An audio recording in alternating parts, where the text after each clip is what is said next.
Los últimos meses de 2024 prometen ser los más tensos y preocupantes de la historia reciente de la humanidad. Esto se debe a que una serie de eventos de proporciones globales están a punto de ocurrir y cambiar el rumbo del mundo para siempre. Recientemente, todos quedaron en shock con el atentado contra la vida del candidato Donald Trump. Por poco no perdió la vida y ahora es el favorito en la contienda contra Kamala Harris, la vicepresidenta de los Estados Unidos. Además, el mundo está al borde de lo que muchos llaman una tercera guerra mundial, con la tensión entre rusos y ucranianos, israelíes y extremistas islámicos aumentando cada día más y afectando a más países.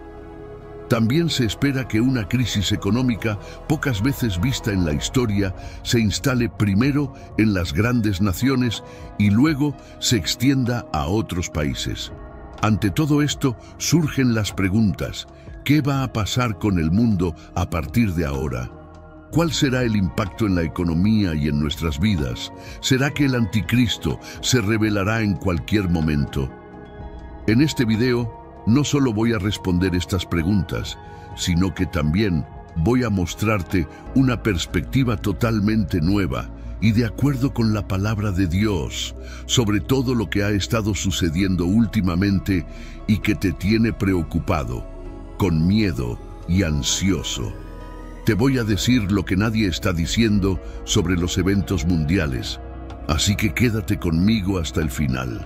Soy el pastor Antonio Jr. y antes de comenzar, solo te pido que te suscribas a mi canal porque quiero ayudarte en tu caminar con Dios todos los días. ¿De acuerdo? Ahora sí, vamos allá. Desde que el hombre desobedeció la orden de Dios en el Edén y comió del fruto del árbol del conocimiento, el mundo siempre ha pasado por crisis, conflictos y momentos de tensión y miedo. Pero es difícil imaginar una época en la que tantas cosas amenazantes para el futuro de la humanidad estén sucediendo al mismo tiempo como en los días de hoy. Por eso, déjame decirte algo que Dios me ha urgido mucho a compartir contigo. No te enfoques en las teorías sobre qué organización secreta está tratando de gobernar el mundo en las sombras. Podríamos decir aquí que un nuevo orden mundial está trabajando para dominar el planeta, o que los Illuminati van a empezar a poner su plan en práctica y preparar el terreno para la llegada del anticristo. Pero eso no te traerá paz, al contrario, solo traerá más inquietud a tu corazón. Lo primero que necesitas saber es que sí existe una fuerza que gobierna el mundo, y esa fuerza es el diablo. Todos los grupos que se oponen a la Biblia y no reconocen que Jesús es el Hijo de Dios que murió en la cruz y resucitó, son usados por el enemigo. Observa el aviso que nos da el apóstol Pablo. Amados, no crean en cualquier espíritu, sino examinen para ver si proceden de Dios, porque muchos falsos profetas han salido por el mundo. Pueden reconocer el Espíritu de Dios de esta manera: todo espíritu que confiesa que Jesús Cristo vino en carne procede de Dios, pero todo espíritu que no confiesa a Jesús no procede de Dios. Ese es el espíritu del anticristo, del cual han oído que viene y ahora ya está en el mundo. Miren esto, hermanos. Esto muestra que la organización que manipula el mundo no es humana, es espiritual. El espíritu del anticristo ya está en el mundo y todos debemos estar alertas para no ser engañados por él. La Biblia dice que nuestra lucha no es contra los seres humanos, sino contra Satanás y sus demonios. Aunque existan los Illuminati, ellos no son más poderosos que Dios, así que no debemos tenerles miedo. Entiendo que podemos sentirnos impotentes con tantas noticias de que el mal se está extendiendo por el mundo y que somos manipulados por organizaciones tan poderosas. Pero Jesús dijo que el diablo, el príncipe de este mundo, ya está condenado. Él intenta parecer fuerte, pero sabe que su destrucción está cerca y por eso está haciendo de todo para llevar a las personas a la perdición. Como mencioné, está muy claro que existe una batalla espiritual en curso. Sentimos esto cuando miramos el mundo a través de la perspectiva de la Biblia. La Tierra está agitada, no solo por los cambios climáticos, sino también por los últimos eventos y por lo que aún puede suceder este año. Primero, porque las elecciones en Estados Unidos, que ya prometían ser unas de las más significativas de todos los tiempos, se han vuelto aún más relevantes después de que el expresidente y candidato a la reelección, Donald Trump, escapó de la muerte por solo 5 centímetros. Ahora, el mundo entero mira a Estados Unidos y se pregunta ansiosamente qué pasará en las elecciones de noviembre. ¿Cómo quedará el mundo si Trump realmente gana? En cuanto a las guerras, tanto la de Rusia contra Ucrania como la de Israel contra los extremistas islámicos, la situación está muy lejos de terminar. De hecho, el riesgo de que grandes potencias como Estados Unidos, China, Corea del Norte y los miembros de la OTAN entren en estas guerras y generen un enorme conflicto mundial es muy alto y aumenta cada día. Además, otras preguntas invaden nuestra mente. ¿Qué pasará con la economía? ¿Seguirá subiendo la inflación? ¿Tendremos trabajo y dinero para comprar comida y mantener a nuestras familias? ¿La inteligencia artificial nos quitará nuestros empleos? Son tantas preguntas y casi ninguna respuesta, ¿verdad? Lo que más vemos en Internet hoy en día son personas y medios exagerando cada evento, buscando audiencia y también para esparcir miedo en la población, bajo la influencia de Satanás. El diablo tiene una gran influencia en este mundo y controla la opinión de la mayoría de las personas. Es por eso que la Biblia dice en 2 Corintios 4:4 que el Dios de esta era ha cegado la mente de los incrédulos para que no vean la luz del Evangelio de la gloria de Cristo. Con todos los eventos recientes, hay muchos predicadores diciendo, por ejemplo, que estamos presenciando el inicio de la guerra de Gog y Magog, una batalla profetizada en Ezequiel 38 y 39, en el Antiguo Testamento y también en Apocalipsis capítulo 20. Hermanos, sinceramente, creo que quienes hablan de esta profecía como si estuviera sucediendo ahora, o no saben interpretar correctamente las Escrituras, o actúan de mala fe para aprisionar al pueblo de Dios con miedo y no con fe. Esto se debe a que esa profecía habla de una batalla que ocurrirá 1000 años después de que Jesús regrese a la tierra, derrote al anticristo y al falso profeta, aprisione a Satanás y establezca su reino en este mundo. También hay quienes dicen que estamos a punto de vivir la profecía de 1 Tesalonicenses 4, donde el apóstol Pablo dice que Jesús descenderá del cielo y al son de la voz del arcángel y la trompeta de Dios, los muertos en Cristo resucitarán y luego los vivos serán llevados junto con ellos. Serán arrebatados con Él en las nubes y se encontrarán con el Señor en el aire. Esta profecía a menudo se usa fuera de contexto. El apóstol Pablo se refiere aquí a un momento que solo ocurrirá durante la gran tribulación, cuando Israel esté siendo perseguido y rodeado por las naciones del mundo. Entonces, los judíos reconocerán que Cristo es el Hijo de Dios y clamarán: «Hosana, bendito el que viene en el nombre del Señor». Jesús volverá para rescatar y salvar a todos los que hayan creído en Él como el único y suficiente Salvador. Por eso, quiero darte un consejo. No creas todo lo que escuchas y ves. Busca profundizar en el conocimiento de la Biblia. Dios quiere que recuerdes que, sin importar lo que esté pasando en el mundo o lo que pueda suceder en el futuro, no debes temer. Aunque el resto del mundo esté ciego y no pueda ver la luz que solo existe en Jesús. Amén. Estamos presenciando una crisis diplomática entre las naciones, sí. Estamos viendo hambre, pestes y terremotos en varios lugares, como mencionó Jesús en Mateo capítulo 24. Pero, ¿debemos preocuparnos? No. Y aquí está el porqué. Primero, por la palabra de Dios. Segundo, por el amor y la fidelidad del Señor. Tercero, porque tenemos el Espíritu Santo.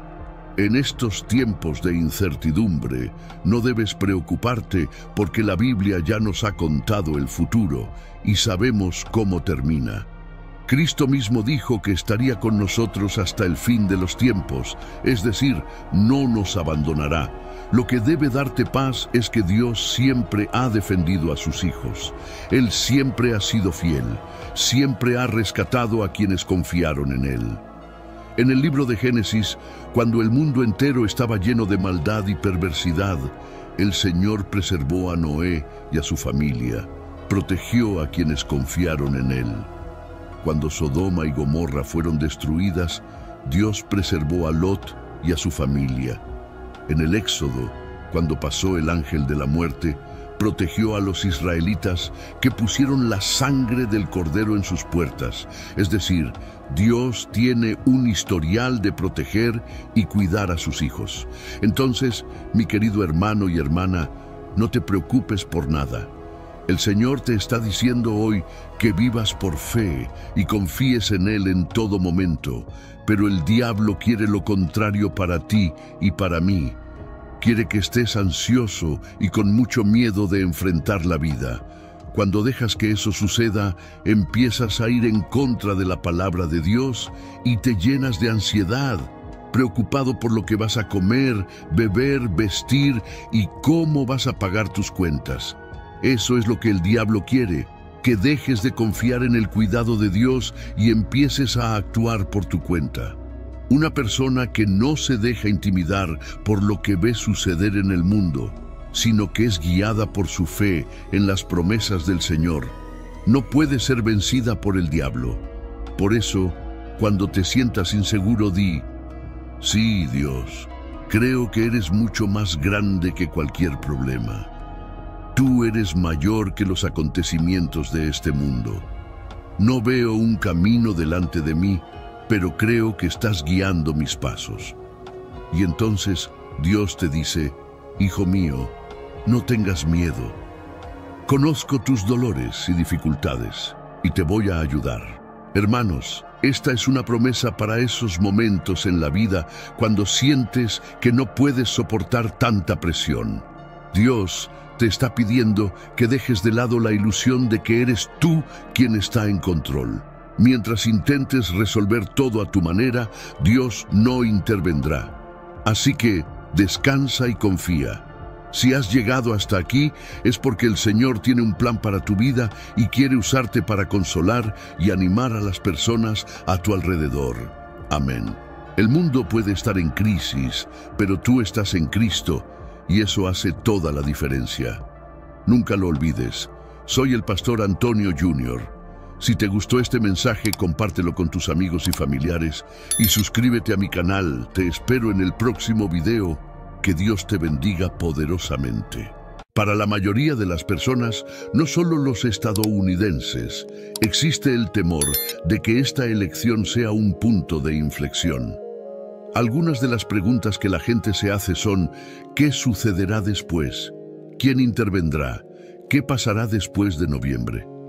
Sí, para muchos estadounidenses, esta elección está resultando ser una de las más importantes de sus vidas. Por eso, me gustaría ofrecer una perspectiva bíblica sobre algunos de los principales desarrollos que están ocurriendo a nuestro alrededor.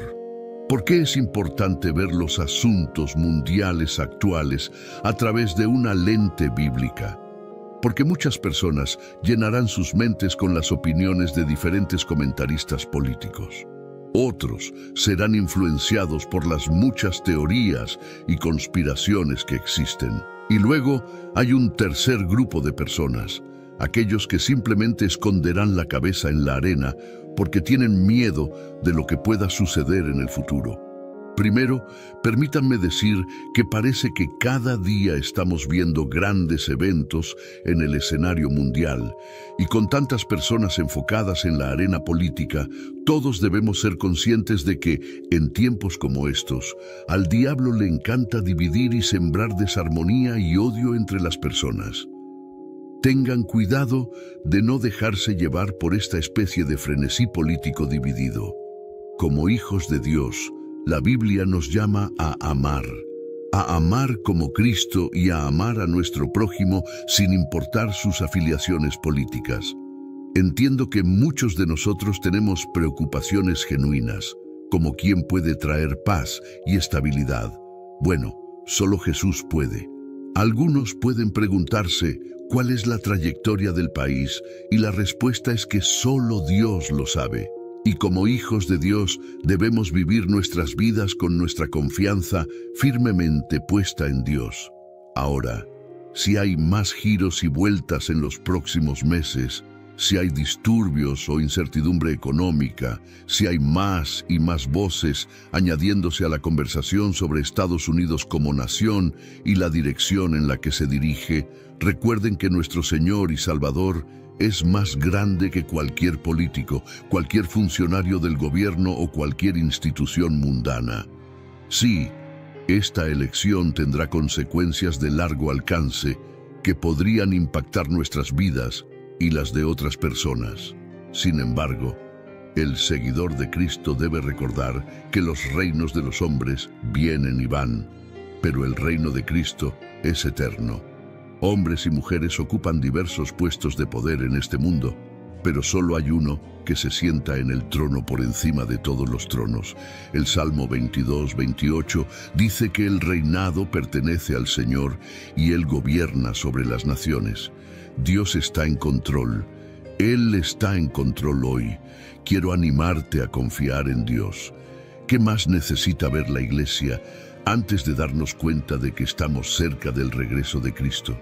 Muchas veces, cuando la gente piensa en los últimos días, piensa en señales como guerras, terremotos, pestilencias y el anticristo. Y eso es correcto.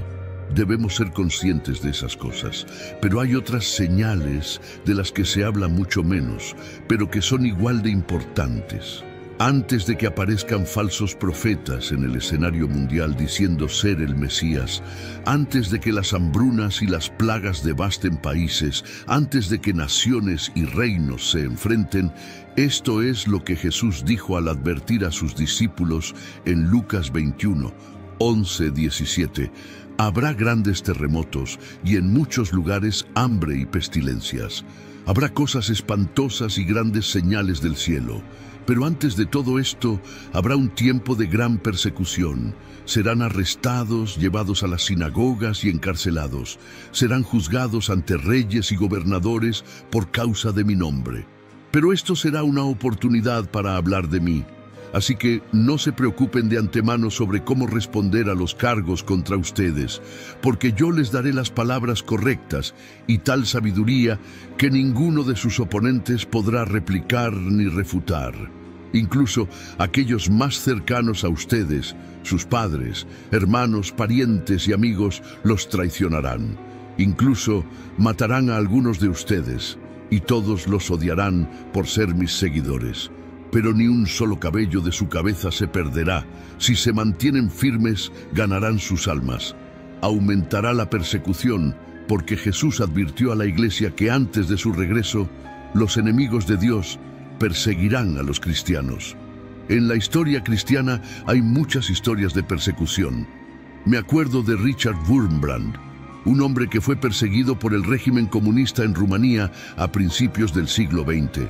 Fue encarcelado, golpeado, hambriento, interrogado y amenazado durante 14 años, todo porque no renunció a Jesucristo. Mientras estaba en prisión, continuó predicando a los reclusos y guardias, y al final de su vida, muchos de los guardias que lo interrogaron y torturaron se convirtieron en cristianos. Vieron a Jesucristo en Richard. También recuerdo a Corrie ten Boom, una mujer que fue usada poderosamente por Dios durante la Segunda Guerra Mundial.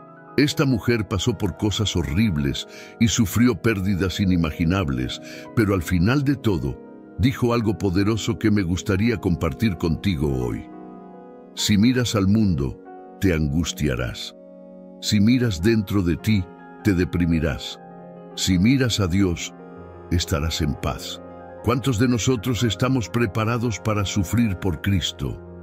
Según la advertencia en Lucas 21, Jesús nos dijo que nos arrestarían y nos perseguirían, entregándonos a las sinagogas y prisiones y llevándonos ante reyes y gobernadores por su nombre. Nos advirtió que seríamos traicionados y entregados incluso por padres, hermanos, parientes y amigos. Si un soldado se parara frente a ti y te pidiera que perdieras tu vida o la salvaras renegando de Jesucristo, ¿qué harías? Si una institución te dijera que no pueden tratar a tus hijos ni darles medicina a menos que renuncies a Jesucristo como tu Señor y Salvador, ¿qué harías? Si un banquero llamara a tu puerta y te dijera que tienes dos opciones: enfrentarte al desalojo o renunciar a Cristo y mantener tu hogar, ¿qué harías? Hay cristianos en todo el mundo que han tenido que enfrentar esta realidad, y muchos eligieron sufrir por Cristo. Aquellos que lo hicieron, la Biblia les asegura que habrá una recompensa eterna en el cielo. Ahora, por un momento, quiero que consideres las últimas palabras de Jesús registradas en la Biblia. Sus palabras finales en el libro de Apocalipsis se encuentran en el capítulo 22:20, que dice: el que da testimonio de estas cosas dice: sí, vengo pronto. Amén. Ven, Señor Jesús. Las palabras finales son importantes. Una persona en su lecho de muerte siempre tendrá algunas palabras finales emocionalmente significativas para decir a sus seres queridos. Valoramos las últimas palabras de los seres queridos fallecidos. Damos gran importancia a las últimas palabras de personas importantes. Incluso aparte de la muerte, enfatizamos las últimas palabras. Si un discurso debe ser significativo, debe tener una conclusión poderosa. Un gran libro puede arruinarse con un mal final. Sí, las últimas palabras son importantes. ¿Cuánto más importantes son las últimas palabras de Dios? Ahora, Dios no está muerto ni ausente, pero las palabras de Dios son eternas y siempre actuales. La voluntad revelada ha sido completada. Dios ha entregado en las Escrituras todo lo que se necesita para la vida y la piedad. El Señor ha dotado a la humanidad con el acceso al conocimiento necesario para el perdón, la reconciliación y la vida eterna.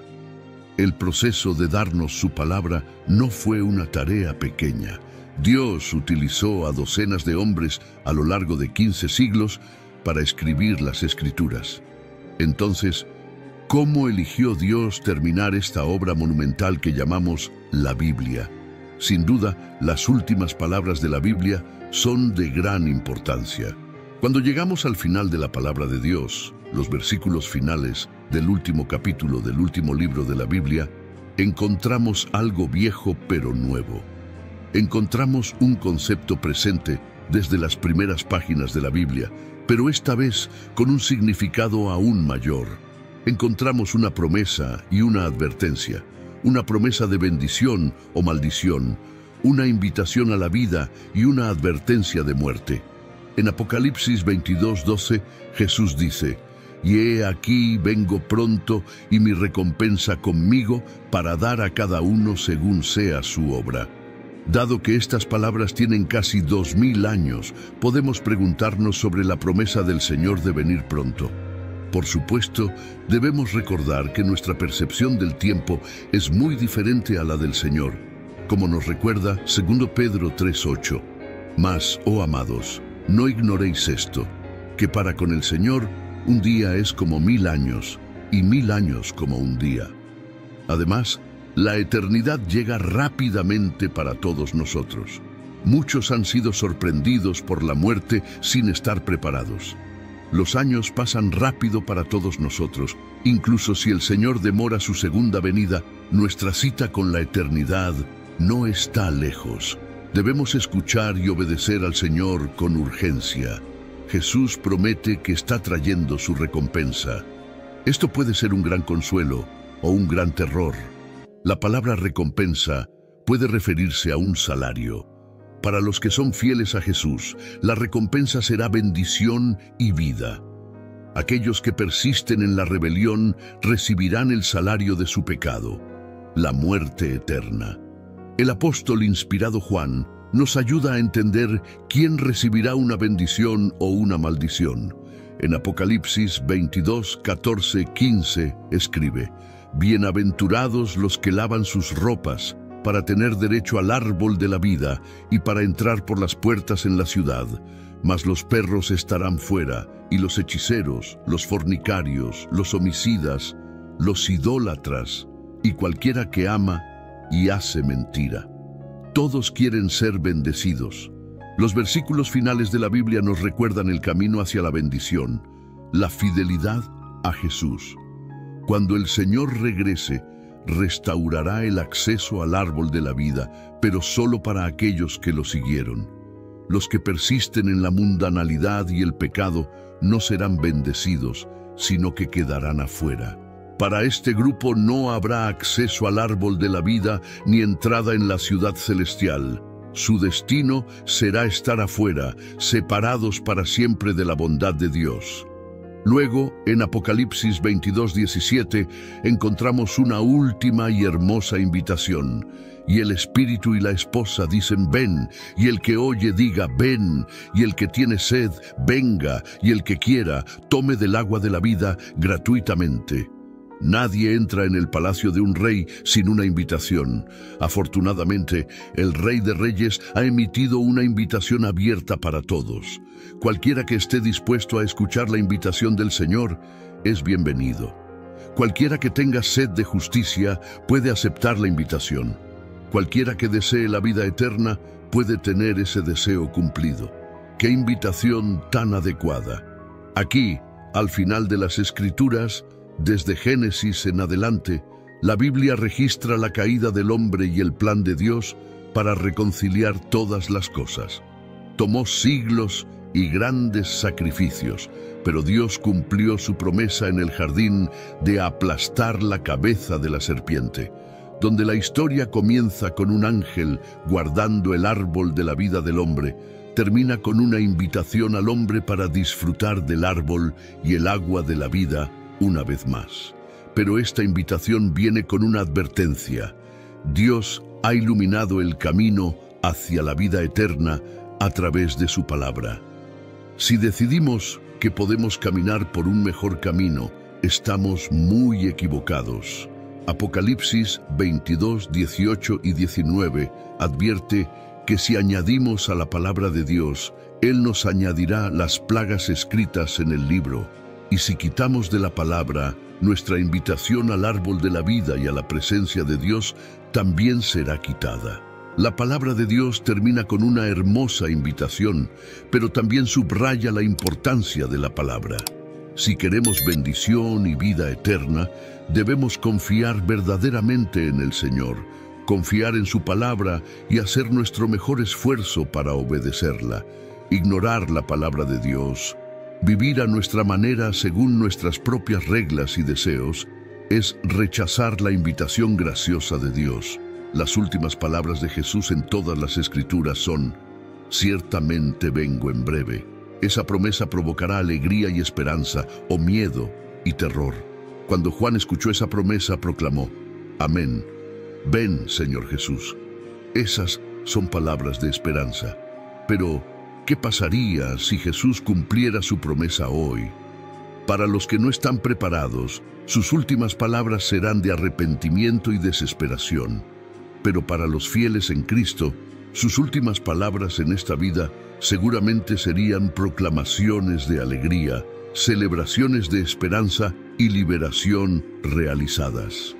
Si Jesús regresara hoy, ¿cuáles serían tus últimas palabras? Como cristianos, ¿creemos que Dios puede y nos advierte cuando estamos en peligro o cuando necesitamos hacer cambios en nuestras vidas? A menudo, Dios puede y nos advierte a través de las Escrituras. La palabra de Dios es una herramienta poderosa para guiarnos y advertirnos de posibles peligros y trampas. En 2 Timoteo 3, 16, 17, la Biblia dice: «Toda la Escritura es inspirada por Dios y útil para enseñar, para redarguir, para corregir y para instruir en justicia, a fin de que el hombre de Dios sea perfecto, enteramente preparado para toda buena obra. La palabra de Dios tiene varias advertencias sobre cada área de tu vida. Cuando se trata de tu corazón, la palabra de Dios te dice que lo guardes con toda diligencia, porque de él mana la vida. Cuando se trata de las personas que te rodean, en Romanos 12 nos dice que hagamos todo lo posible para vivir en paz con todos. Cuando se trata de tus pensamientos, la palabra de Dios te dice que lleves cautivo todo pensamiento y lo hagas obediente a Cristo. Cuando se trata de tu actitud, la palabra de Dios nos da las bienaventuranzas en Mateo 5. Y cuando se trata de cómo vivimos nuestras vidas, la Biblia contiene varias advertencias sobre las consecuencias del pecado y la desobediencia, así como orientación sobre cómo vivir una vida que agrada a Dios. Para aquellos que viven en pecado, se nos advierte que la paga del pecado es muerte. Para aquellos llenos de orgullo, se nos advierte que el orgullo precede a la caída. Para aquellos que viven en rebelión, se nos dice que no endurezcamos nuestros corazones. Para aquellos que son rencorosos, la Biblia nos advierte sobre los peligros del rencor y la amargura. Así que a lo largo de la palabra de Dios, se nos han dado estas advertencias que están destinadas a guiarnos a través de la vida y mantenernos en el camino correcto. Otra manera en que el Señor nos advierte es a través del Espíritu Santo. Dios nos habla a través del Espíritu Santo, quien nos guía y nos convence del pecado. En el libro de Juan, Jesús prometió que el Espíritu Santo nos guiaría a toda la verdad. El Espíritu Santo puede ser esa voz pequeña y suave que te habla y convence tu corazón del pecado. John Piper una vez dijo sobre el Espíritu Santo que Él es la manera en que Dios nos habla y nos dirige en el camino de la obediencia. Además de esto, Dios puede usar las circunstancias de nuestras vidas para advertirnos o guiarnos en una dirección diferente. Por ejemplo, podemos experimentar una serie de contratiempos u obstáculos que dejan claro que estamos en el camino equivocado. O tal vez Dios cierra una puerta que pensábamos que estaba abierta para nosotros. En Romanos 8:28, Pablo escribe: «Y sabemos que en todas las cosas Dios trabaja para el bien de aquellos que lo aman, que han sido llamados según su propósito». Incluso en circunstancias difíciles, Dios nos guía y nos muestra su voluntad. Dios puede guiarnos hacia su voluntad para nuestras vidas. Su mano está en cada detalle de nuestras vidas, aunque a veces no lo sintamos así. En conclusión, Dios puede advertirnos de diversas maneras, incluyendo las Escrituras, el Espíritu Santo y las circunstancias. Como cristianos, es importante estar abiertos a la guía de Dios y buscar su sabiduría en todas las áreas de nuestras vidas. El Señor tiene un plan para cada uno de nosotros y podemos confiar en que nos guiará y advertirá en el camino. Si el enemigo puede hacernos prestar más atención a los problemas de la vida, en lugar de prestar atención a quien puede resolver esos problemas, estamos efectivamente rindiéndonos al mundo. Dios nos dijo que nos transformáramos mediante la renovación de nuestra mente para que podamos conocer la buena y perfecta voluntad de Dios, según Romanos 12:2. El enemigo hará todo lo posible para atacar nuestra mente y hacernos tropezar. Quiere traer confusión para que caigamos en los deseos de nuestra propia carne. La condenación es un arma efectiva del enemigo para tratar de destruir la mente del creyente. Cuando sentimos que todo lo que hacemos es fallar, se vuelve más fácil caer en la tentación porque creemos que eso es lo que hacemos de todos modos. Pero Dios dijo que el que está en mí es más grande que el que está en el mundo. La mente de Cristo que reside en nosotros es más fuerte que la tentación que el enemigo trae para tratar de destruir nuestras mentes conscientes. Cuando todo lo demás falla, el diablo intentará usar las circunstancias para desviarnos del camino. Quiero que prestes atención a algunos de los pequeños detalles sobre cómo vives tu vida. Un orador lo dijo de esta manera: todos somos impulsados por la mente, porque la Biblia dice en Proverbios, como piensa el hombre en su corazón, así es él. Así que te insto a vivir tu vida cristiana con pensamientos puros. Rechaza todo lo que sea impuro y desecha todos los pensamientos corruptos. La verdad es que tú y yo no tenemos garantizado un día más. Nuestro tiempo en esta tierra es breve y debido a esto debemos aprovechar cada oportunidad para vivir correctamente, vivir con pasión por Cristo. Hay una mentira que el diablo nos dice y que creo que es la más grande y peligrosa mentira en la que muchas personas caen. La mentira que nos dice es que tienes tiempo. Nos hace creer que tenemos tiempo para arrepentirnos por lo que seguimos pecando. Nos hace pensar que podemos ponernos bien con Dios más tarde. Nos dice que podemos seguir viviendo como queramos y no preocuparnos por Dios ni por cambiar nuestra vida todavía, que lo hagamos mañana. Esta es una mentira fácil de creer porque es cómoda. Nos hace sentir una falsa seguridad pensando que podemos tenerlo todo sin necesidad de cambiar. No nos exige ninguna acción, no nos exige crucificar la carne, pero sí nos permite seguir viviendo la vida en nuestros propios términos sin detenernos a evaluar hacia dónde nos dirigimos.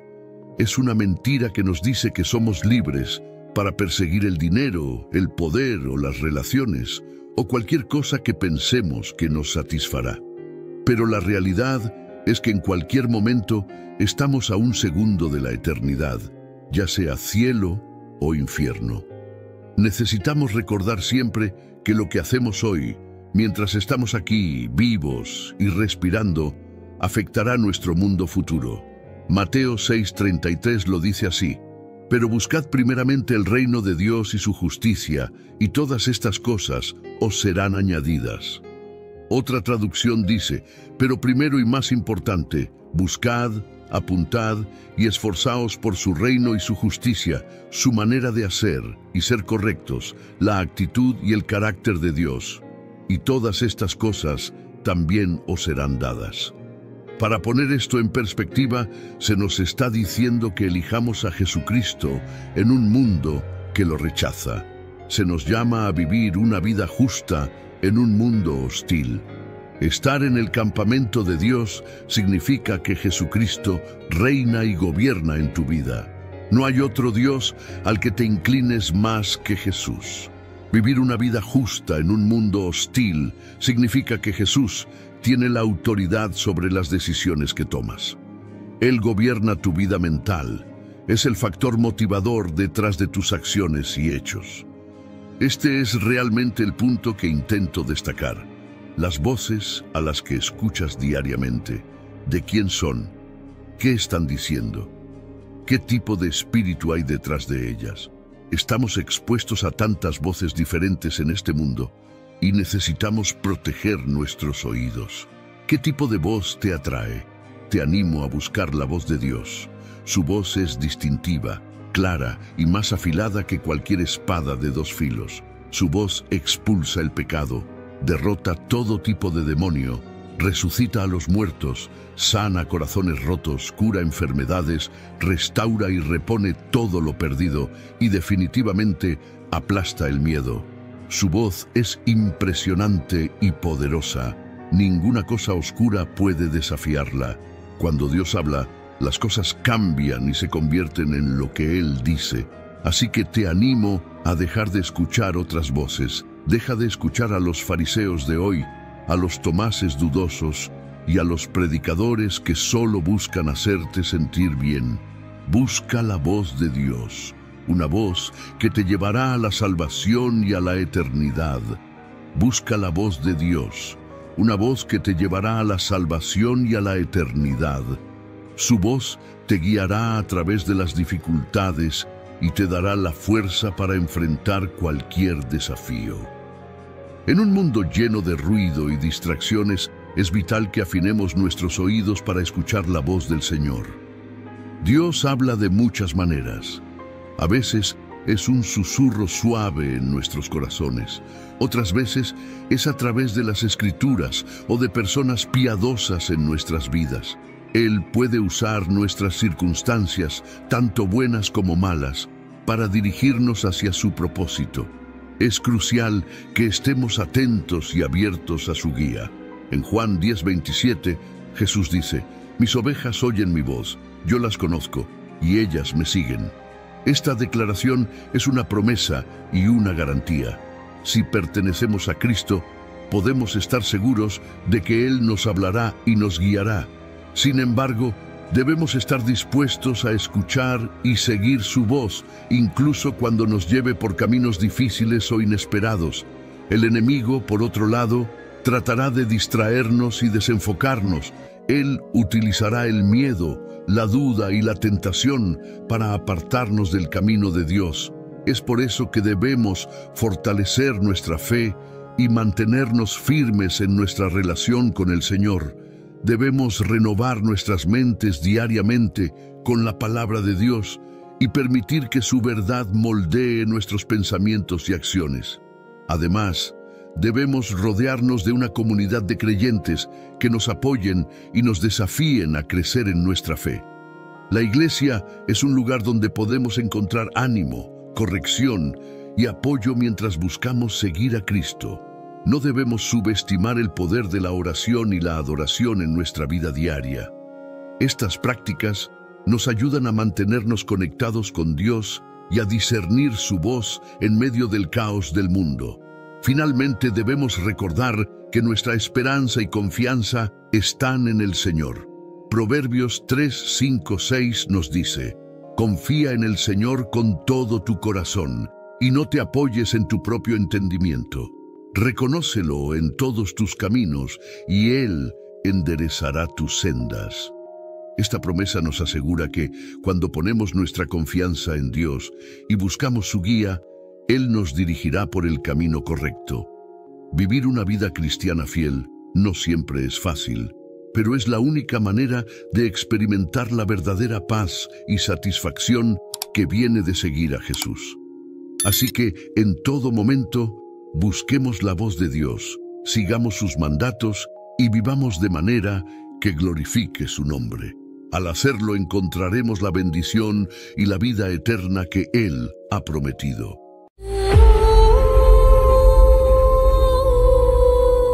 El día en que el anticristo se encuentra con Jesús, quien es el anticristo, es una figura profetizada en la Biblia que se elevará al poder en los últimos tiempos, engañando a muchos y oponiéndose a Dios a lo largo de la profecía bíblica. Se pronosticó una figura que se levantaría en poder y engaño, llevando a muchos por el mal camino. Se opondrá y se exaltará sobre todo lo que se llama Dios o su adoración, de modo que se establecerá en el templo de Dios, proclamándose a sí mismo como Dios. 2 Tesalonicenses 2:4. El término anticristo proviene de la palabra griega antich Christos, donde anti significa en contra o en lugar de, y Christos significa Cristo. En esencia, el anticristo denota a alguien o algo que se opone o actúa en lugar de Cristo.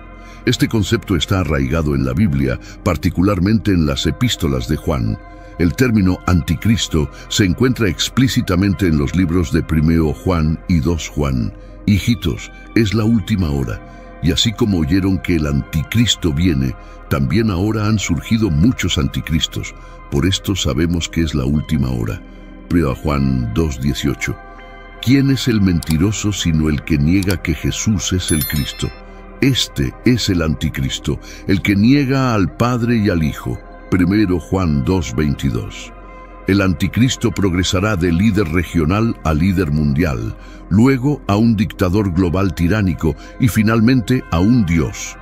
La bestia aparece del mar, haciendo referencia a las naciones gentiles en la Biblia, y tiene 7 cabezas y 10 cuernos, indicando su relación con Satanás, según el Apocalipsis 13. El anticristo será herido de muerte alrededor del punto medio de la tribulación, pero Satanás sanará milagrosamente su herida. Este hombre de iniquidad se describe como alguien que se opone a Dios, se instala en el templo de Dios y se proclama a sí mismo como Dios. Estas características coinciden con el concepto más amplio de una figura anticristiana, alguien que se opone y busca reemplazar a Cristo. Imagina a alguien o algo que finge ser bueno, actuando en lugar de lo que es verdaderamente bueno, pero que en realidad está en contra de ello. En la Biblia hay un término para esto: el anticristo. Es como un impostor engañoso en contra de Jesús y sus enseñanzas. Aunque el nombre anticristo se usa algunas veces en la Biblia, hay otros lugares donde leemos acerca de figuras o personajes que actúan como esperaríamos que sea el anticristo. Uno de estos es el hombre del pecado mencionado en una carta a los tesalonicenses. Esta persona intenta actuar en contra de Dios e incluso pretende ser Dios. Todas estas descripciones nos dan una idea de alguien que se opone a las verdaderas enseñanzas y naturaleza de Jesucristo. La reunión, este encuentro, ocurre en Apocalipsis 16. En este capítulo tenemos un relato del derramamiento de las copas llenas de la ira de Dios. Fueron liberadas contra todo el imperio anticristiano junto con todo lo asociado con él. Este juicio se derrama sobre la tierra, sobre el mar, sobre los ríos y fuentes de agua. Las 7 plagas terribles se derraman sobre la tierra. A pesar de los efectos devastadores de las plagas, la gente seguirá hablando mal de Dios en lugar de alabarlo. La aterradora ira de Dios purga la tierra del mal. Tanto la 6ª copa como la 6ª trompeta tienen algo que ver con el río Éufrates. Ambos juicios se centran en los ejércitos motivados por actividad demoníaca. La reunión comienza con el secado del río Éufrates, Apocalipsis 16:12. El 6º ángel derramó su copa sobre el gran río Éufrates, cuyas aguas se secaron para que estuviera preparado el camino de los reyes del oriente. Observa dónde cayó, sobre el gran río Éufrates. Algunos lo toman literalmente como el lugar donde comenzó el poder y el imperio turcos en la antigüedad. Los romanos creían que el río Éufrates actuaba como una barrera segura contra posibles invasiones provenientes de los imperios del este en ese momento de la historia. El río se extendía aproximadamente por 1.800 millas, 2.900 kilómetros, y su anchura oscilaba entre 300 y 1.200 yardas, 275 a 1.900. Sin embargo, si el río Éufrates se secara y se convirtiera en un camino, permitiría que enormes ejércitos del este, incluyendo naciones como China, India y Japón, se movieran hacia el oeste con facilidad. Abundan las especulaciones sobre las razones por las cuales estos ejércitos del este se mueven hacia el oeste. Algunos creen que es para destruir a Israel, mientras que otros piensan que es para rebelarse contra el anticristo, un líder mundial basado en Europa. Al final, lucharán contra Dios y su Mesías. Cuando Dios ejecuta el 6º juicio, está guiando la historia hacia la batalla de Armagedón. ¿Cuál fue el resultado de esta copa? Hizo que el río se secara, privando a la ciudad de sus fuentes de riqueza, provisiones y otras necesidades. Vi salir de la boca del dragón, de la boca de la bestia y de la boca del falso profeta 3 espíritus inmundos semejantes a ranas, pues son espíritus de demonios que hacen señales milagrosas y que van a los reyes de todo el mundo para reunirlos para la batalla del gran día del Dios Todopoderoso. Apocalipsis 16, 13, 14. Son espíritus de demonios que realizan señales. Nuevamente, las señales y maravillas son utilizadas por los demonios como herramientas de engaño. Apocalipsis 13 se refiere a este falso profeta en particular como la segunda bestia. Leemos reunirlos para la batalla. Esta batalla no es una nación luchando contra otra nación, sino más bien Dios luchando contra las naciones del mundo. La profecía habla de 3 conflictos significativos, y este es uno de ellos. Aquí también conocemos a la Trinidad impía. Una táctica común de Satanás es imitar o falsificar las cosas de Dios, para hacer que Él mismo parezca ser como Dios. La llamada Trinidad impía, como se describe vívidamente en Apocalipsis 12 y 13, no es una excepción. La Santa Trinidad está compuesta por Dios el Padre, Jesucristo y el Espíritu Santo. Satanás, el anticristo y el falso profeta son su Trinidad impía falsa, mientras que la Santa Trinidad se define por la verdad infinita, el amor y la bondad. La Trinidad impía exhibe características diametralmente opuestas de engaño, odio y maldad pura. Aunque muchos pasajes bíblicos se refieren a Satanás en varias formas, como una serpiente o un ángel de luz, se le describe como un gran dragón rojo con 7 cabezas y 10 cuernos y 7 coronas sobre sus cabezas en Apocalipsis 12:3. Su personalidad viciosa se representa por el color rojo. La bestia o anticristo, como se describe en Apocalipsis 13 y Daniel 7, es el segundo miembro de la Trinidad impía.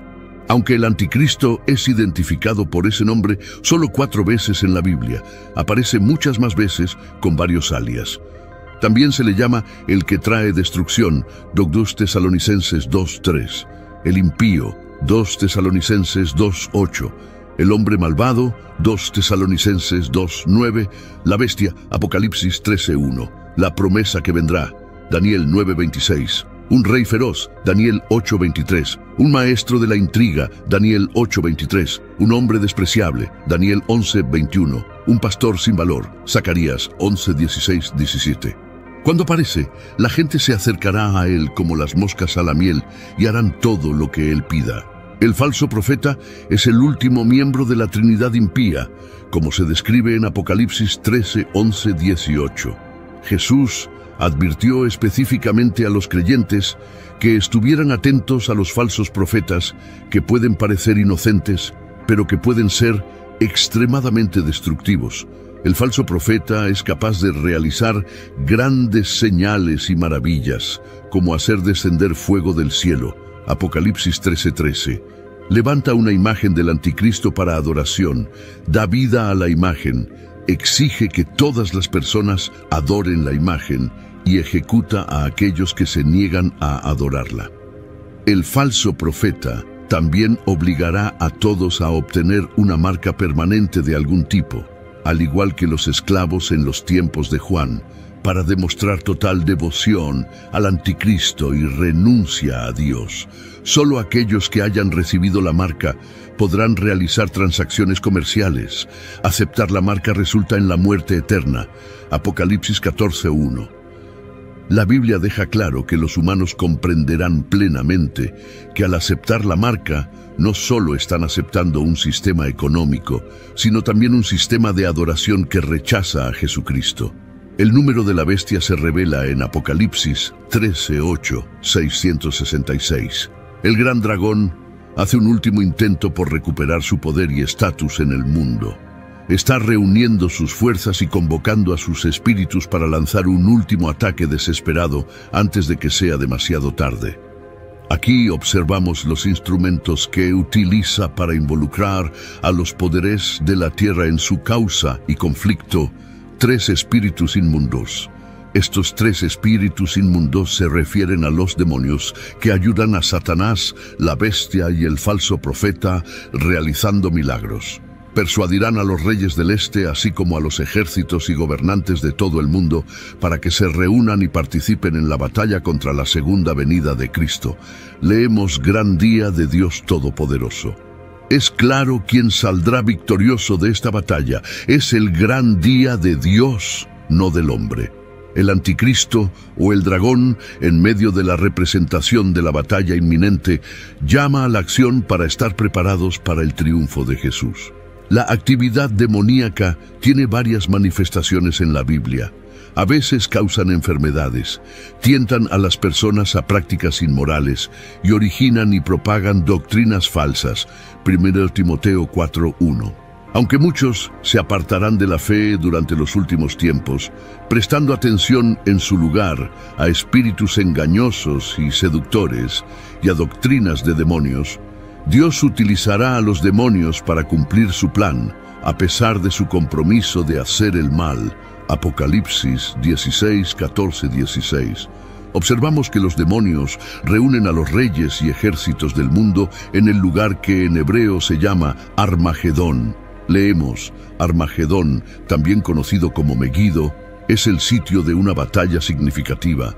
Megido está vinculado a luchas críticas a lo largo de la historia, incluyendo la victoria de Débora sobre Sísara y el triunfo de Gedeón sobre los madianitas. También se menciona en Zacarías 12:11 como un lugar de duelo durante los últimos tiempos. La introducción al libro del Apocalipsis de Jesucristo revela la visión profética dada al apóstol Juan. El libro tiene más de 40 instancias de la frase «y vi», y la declaración «estuve en el Espíritu» se usa con frecuencia. Juan informa que se le instruyó registrar lo que veía un total de 12 veces. La oración destaca la importancia del libro de Apocalipsis y su propósito de revelar la persona y el plan profético de Jesucristo. El capítulo de la reunión entre Jesús y el Anticristo marca el inicio del fin del reinado del Anticristo. En ese día, el mundo presenciará un espectáculo en el cielo con signos y maravillas llenando el cielo. Las tinieblas se abren y la luz penetra la oscuridad, como se describe en Mateo 24:27. Porque como el relámpago que sale del oriente y se muestra hasta el occidente, así será la venida del Hijo del Hombre. Después de la reunión de Jesús y el Anticristo, la Biblia enseña que el reinado del Anticristo llegará a su fin con el regreso de Jesucristo. El libro de Apocalipsis proporciona una descripción vívida. Vi la bestia y los reyes de la tierra y sus ejércitos reunidos para hacer guerra contra el que estaba sentado en el caballo y contra su ejército. Y la bestia fue apresada, y con ella el falso profeta que había hecho las señales delante de ella, con las cuales había engañado a los que recibieron la marca de la bestia y adoraron su imagen. Estos dos fueron lanzados vivos dentro de un lago de fuego que arde con azufre. Apocalipsis 19, 19-20. Después de ese día comienza el milenio, donde Jesús establecerá un reino en la tierra. Durante este tiempo, reinará con justicia y paz, y vivieron y reinaron con Cristo 1000 años. Apocalipsis 20, 4. Después del milenio, Satanás será liberado por un breve tiempo y luego derrotado. Luego se llevará a cabo el juicio final, donde toda la humanidad será juzgada. Vi a los muertos, grandes y pequeños, de pie ante Dios. Se abrieron los libros y otro libro fue abierto, que es el libro de la vida, y los muertos fueron juzgados por lo que estaba escrito en los libros según sus obras. Apocalipsis 20:12. Los líderes que priorizan el bienestar y buscan la equidad, no solo dentro de sus organizaciones, sino también en la sociedad en general, pueden observar a Jesús impartiendo justicia en la tierra como el líder supremo. La oración concluye con una reflexión sobre la importancia del libro de Apocalipsis y cómo Jesús profetizó que el Espíritu Santo revelaría las cosas futuras a sus apóstoles. Juan 16:13. El libro de Apocalipsis cumple esta profecía al proporcionar una visión completa de Jesucristo y su plan eterno, concluyendo así el Nuevo Testamento.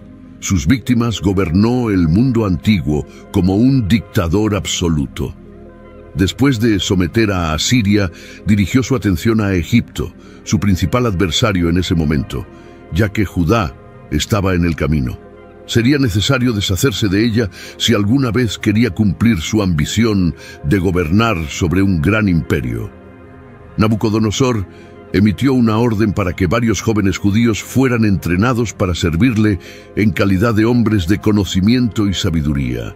Daniel, Ananías, Misael y Azarías estaban entre los que fueron llevados cautivos. Eran conocidos por los nombres de Beltsasar, Sadrach, Mesac y Abednego en caldeo. Bajo la imagen del Rey Dios, Nabucodonosor dio la orden de crear una estatua colosal hecha de oro. La estatua de oro que Nabucodonosor había encargado debía de haber sido magnífica, medía 90 pies de altura.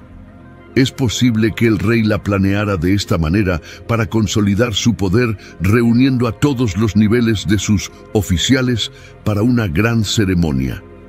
A estos gobernantes se les ordenó asistir a la dedicación de la estatua erigida por Nabucodonosor y postrarse en adoración ante ella. Todos los que desobedecieran este mandato corrían el riesgo de ser arrojados a un horno ardiente y quemados. Todos obedecieron las órdenes de Nabucodonosor, ya que estaba decidido a establecerse no solo como el líder político indiscutible de Babilonia, sino también como la autoridad religiosa suprema en la ciudad, o al menos casi todos. Debido a que Sadrach, Mesac y Abednego estaban entre los oficiales presentes en esta masiva reunión, se avecinaba un enfrentamiento. 3 de los hombres en la sala no se postraron, a pesar de que todos los demás lo hicieron. Muchas personas no pueden imaginar la presión social. No fue fácil, como los niños en la iglesia mirando alrededor durante el tiempo de oración para ver quién tiene los ojos abiertos. Algunos caldeos vieron a los 3 jóvenes hebreos de pie entre todos los que se habían postrado y corrieron a Nabucodonosor para informarle.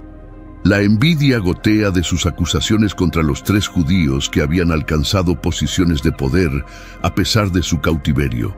Debido a que su fe les prohibía adorar a cualquier dios que no fuera el verdadero Dios de Israel, los oficiales de la corte vieron la oportunidad de eliminar a Sadrach, Mesac y Abednego y no desaprovecharon la oportunidad. Cuando Nabucodonosor se enteró de la situación, se enfureció inmediatamente. Es sorprendente que les diera a los acusados la oportunidad de responder a los cargos en su contra, lo que podría indicar su consideración por ellos. Pero que no quepa duda, el rey solo aceptaría una respuesta total de concesión. Tenían 2 opciones: adorar al enorme ídolo de oro o perecer en el fuego. A pesar de su anterior alabanza al dios hebreo, Nabucodonosor añadió: ¿Quién es el Dios que los librará de mi poder? La pregunta del rey, como antes, sería respondida eventualmente. Daniel 3, 2, 4. Entonces, Nabucodonosor, lleno de furia, ordenó que trajeran a Sadrach, Mesac y Abednego, y estos hombres fueron llevados ante el rey. Nabucodonosor les dijo: ¿Es cierto, Sadrach, Mesac y Abednego, que ustedes no sirven a mis dioses ni adoran la estatua de oro que he levantado? Estos valientes hombres judíos desafiaron la orden directa del rey y se entregaron en las manos de Dios. Su respuesta es impresionante. Oh, Nabucodonosor, no necesitamos responderte en este asunto. Si es así, nuestro Dios, a quien servimos, puede librarnos del horno de fuego ardiendo. Y nos librará de tu mano, oh rey. Pero si no, sepas, oh rey, que no serviremos a tus dioses ni adoraremos la imagen de oro que has levantado. Daniel 3, 16, 18, Biblia amplificada. En otras palabras, dijeron, preferimos temer a nuestro Dios que a tu horno en cualquier momento. Incluso si decide dejarnos arder, aún serviremos al Dios vivo en lugar de tu ídolo muerto. Inestimablemente, preferían la muerte a la infidelidad a Dios, y no tenían dudas de que este día podría llegar. El nivel de furia de Nabucodonosor, cuando desafiaron su autoridad, es difícil de imaginar, pero al parecer, su rostro estaba lívido.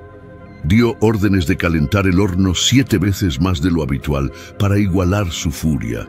Cuando Sadrach, Mesac y Abednego fueron arrojados a las llamas, el calor radiante fue tan intenso que los hombres que los llevaban murieron, probablemente llevando ropa inflamable.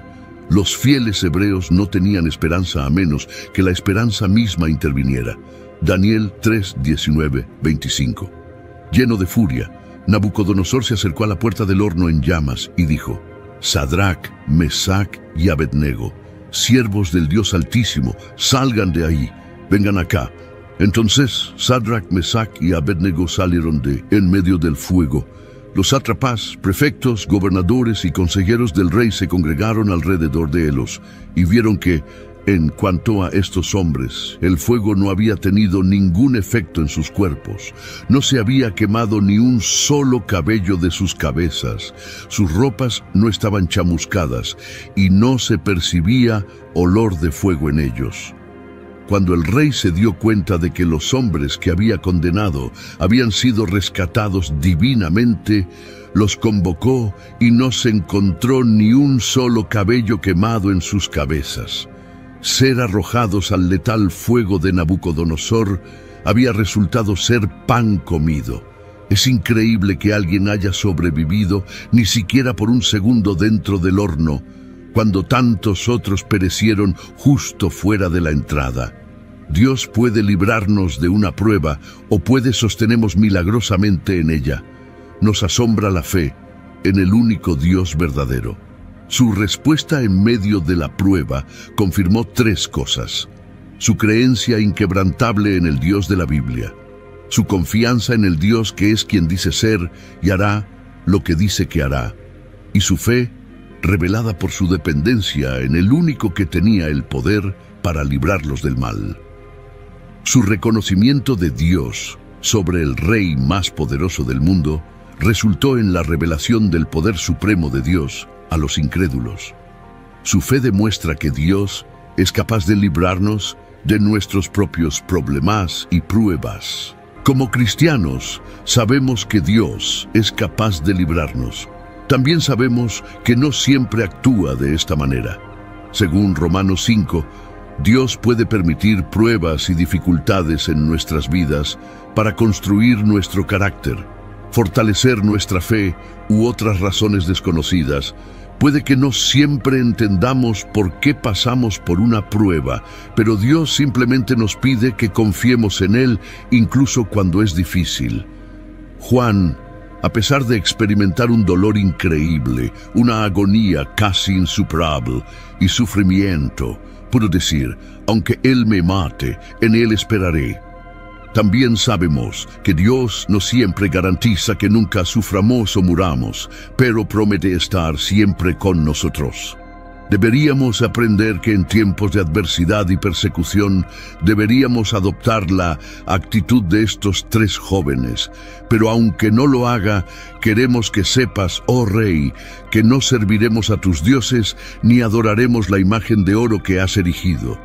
Daniel 3:18. Sin duda, estas son algunas de las palabras más valientes jamás pronunciadas. El hecho de que el fuego no consumiera a Sadrac, Mesac y Abednego dejó boquiabierto a Nabucodonosor. El punto es que cuando caminamos por fe, podemos enfrentar persecución ardiente, pero podemos estar seguros de que Él está con nosotros, nos mantendrá firmes, nos librará eventualmente y nos salvará para siempre. Cuando somos perseguidos o sufrimos, podemos tener esperanza, porque sabemos que esta vida no es el fin, hay vida después de la muerte. Esa es su garantía para todos los que lo aman y lo obedecen. Saber que pasaremos la eternidad con Dios nos permite elevarnos por encima del dolor y el sufrimiento que experimentamos en esta vida. Durante siglos, niños y adultos han quedado cautivados por la increíble historia de Sadrac, Mesac y Abednego, tres jóvenes que desafiaron al poderoso rey Nabucodonosor.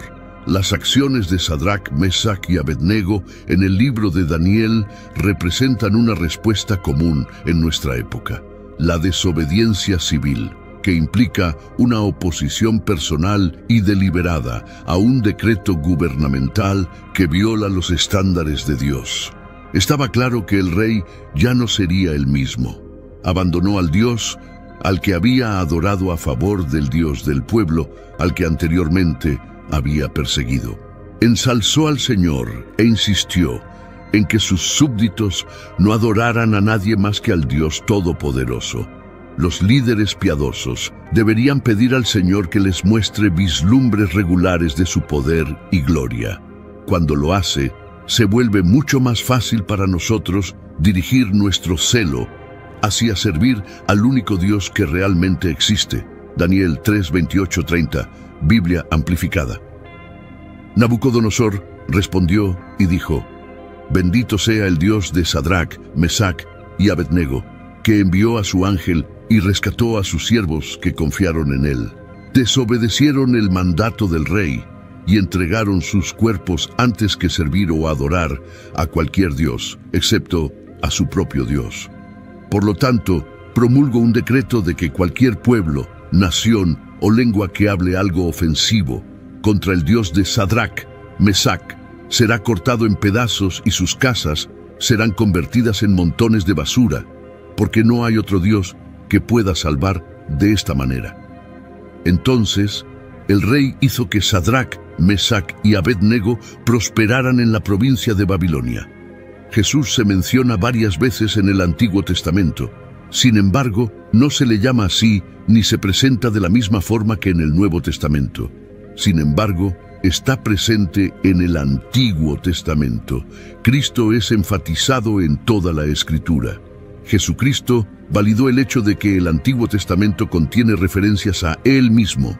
Juan 5:46. Después de ser confrontado por un grupo de autoridades religiosas, Jesús explicó que el Antiguo Testamento habla de Él. Si creyerais a Moisés, me creeríais a mí, porque de mí escribió Él. Según Jesús, la obra de Dios con el hombre desde el principio de los tiempos apuntaba a Él. Otra ocasión en la que Jesús demostró que está en el Antiguo Testamento fue el día de su resurrección.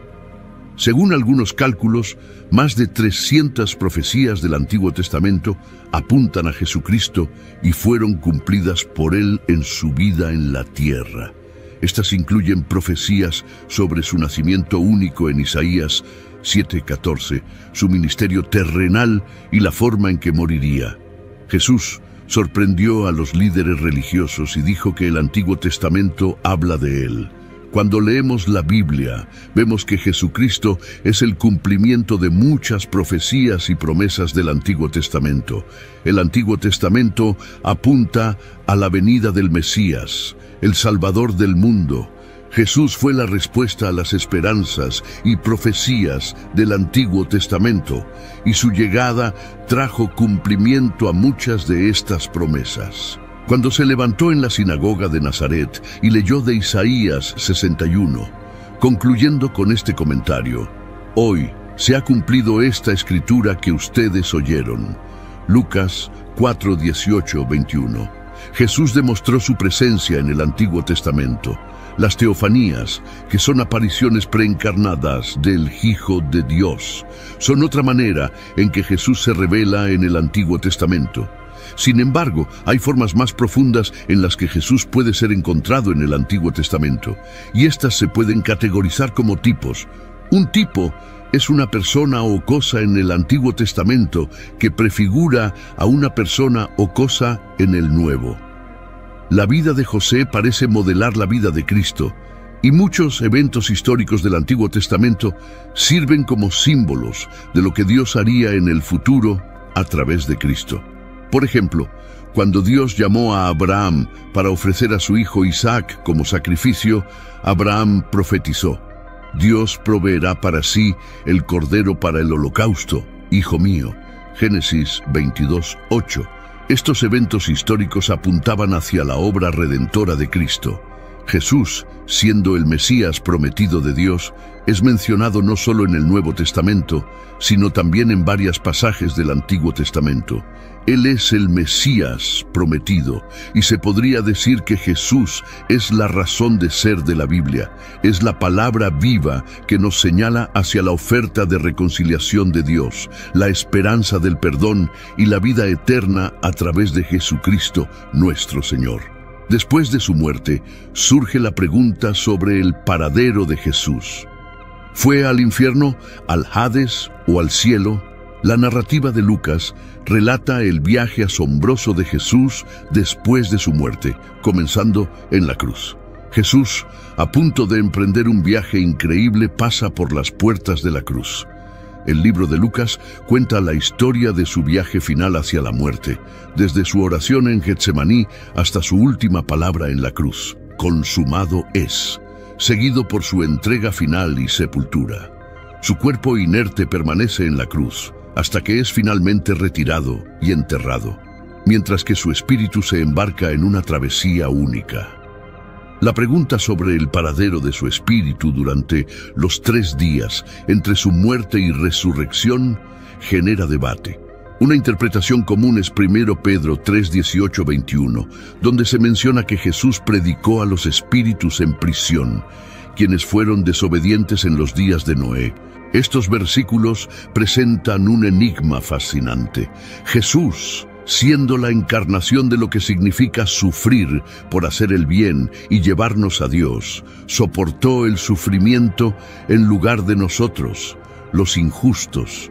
Murió por nuestros pecados y aunque murió en la carne, fue hecho vivo en el espíritu. Posteriormente fue a predicar a los espíritus en prisión que en los días de Noé fueron desobedientes mientras esperaba la paciencia de Dios. La interpretación de estos versículos varía, y hay al menos 314 interpretaciones diferentes. Algunos sugieren que Jesús proclamó su victoria sobre Satanás y sus huestes, mientras que otros consideran que se dirigió a aquellos que perecieron en el diluvio de Noé. La identidad de los espíritus en prisión se relaciona claramente con aquellos que fueron desobedientes en los días de Noé, una generación tan malvada que se negó a escuchar el mensaje salvador de Noé y pereció en el catastrófico diluvio. Estos eventos de la vida de Jesús y sus acciones después de la muerte proporcionan una visión única y profunda de su poder y autoridad. La idea de que incluso aquellos bajo la tierra, en lo más profundo, deben reconocer a Jesús como su Señor Supremo es un recordatorio poderoso de la autoridad suprema que Jesús tiene sobre todas las cosas. Esta sumisión total se reflejará en el futuro cuando cada rodilla se doble y toda lengua confiese que Jesucristo es Señor tanto en el cielo como en la tierra y debajo de la tierra. La discusión sobre el paradero de Jesús durante los 3 días entre su muerte y resurrección es compleja, pero las Escrituras sugieren que Jesús estuvo activo y consciente, predicando incluso a aquellos que habían muerto en desobediencia durante los días de Noé. Este aspecto del ministerio de Jesús es poco discutido, pero destaca su autoridad sobre la vida y la muerte, incluso después de su propia crucifixión. El apóstol Pedro, autor de la epístola de 1 Pedro, proporciona una perspectiva única sobre este misterio. Él nos presenta a Jesús como el vencedor sobre la muerte, proclamando su mensaje incluso a aquellos que perecieron en la desobediencia. Sea cual sea la interpretación exacta de estos versículos, lo que queda claro es que Jesús sigue siendo el soberano sobre todas las cosas, incluso en la vida después de la muerte. Impaciente, impulsivo y enérgico. Sin embargo, estas fortalezas también estaban acompañadas de debilidades como la inestabilidad, la volubilidad y la cobardía. ¿Por qué escribió Pedro esto en este momento? Sería beneficioso tomar un momento para recordar el orden fundamental del pensamiento que existía a lo largo de esta carta. La carta de Pedro estaba dirigida a cristianos que experimentaban dificultades debido a sus vidas y su testimonio en medio de una persecución generalizada. Es posible que se preguntaran por qué. Si la fe cristiana era correcta, deberían sufrir. Pedro se refiere a Noé, el fiel predicador que advirtió durante 120 años que Dios destruiría el mundo con agua. A pesar del desprecio y rechazo, Dios lo salvó durante el diluvio, vindicando finalmente la fidelidad de Noé. En la historia del mundo, La mayoría no siempre ha estado en lo correcto. Aunque son pocos los que son salvos, la fe no debería tambalearse por el hecho de que hay pocos creyentes verdaderos. En el tiempo de Noé, solo 8 creyentes fueron salvados, pero hoy hay millones. No fueron salvados por el agua, sino a través del agua. La verdadera salvación no viene del agua, sino del juicio de Dios para llevarlos a un lugar seguro. El arca representa al Señor Jesucristo, y el diluvio es una imagen del juicio de Dios. Así como el arca fue el único medio para la salvación en ese momento, Cristo es el único camino de salvación. Aquellos dentro de la estructura fueron los únicos que sobrevivieron al diluvio y de manera similar, solo aquellos en Cristo son salvos. El arca sirvió como refugio seguro durante el juicio y Cristo soportó la furia del juicio de Dios contra nuestros pecados. Para aquellos en Él no hay juicio. En la resurrección de Jesucristo, la muerte no pudo retenerlo. Es la primera vez en la historia humana que alguien se levanta de entre los muertos y nunca más experimentará la muerte. Algunos resucitados posteriormente murieron nuevamente, pero Jesús resucitó para nunca más morir. La resurrección de Jesús tuvo un impacto inmediato en el mundo físico. Los cuerpos de muchos santos que habían muerto resucitaron y aparecieron en Jerusalén. Este evento asombroso testifica la obra completa de Jesús en la cruz y su posterior resurrección.